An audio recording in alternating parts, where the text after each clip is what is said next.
Welcome to the Tech Egg. Don't get scrambled. Enjoy the video. In this video, I will show you how to change your Chevy Malibu key fob battery. First, locate the small slot on the side of your key fob. You'll want to gently insert a flathead screwdriver or even a coin into this slot. Then, carefully twist the tool to pry open the two halves of the fob.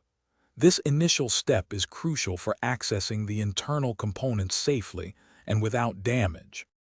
With the key fob open, you'll clearly see the small, round battery nestled inside. It's important to note the battery type, which is almost always a CR2032 coin cell.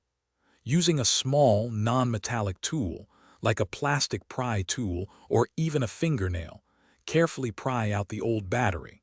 Be gentle to avoid damaging the battery contacts or the fob's internal structure. Now it's time to install your new battery.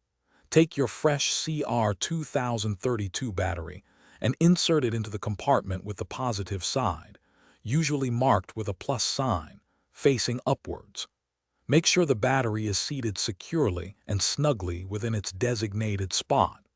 Double-checking the orientation now will save you from any potential functionality issues later on. Finally, carefully align the two halves of your key fob and gently press them back together until they snap securely into place. You should hear a distinct click, confirming that the fob is properly closed.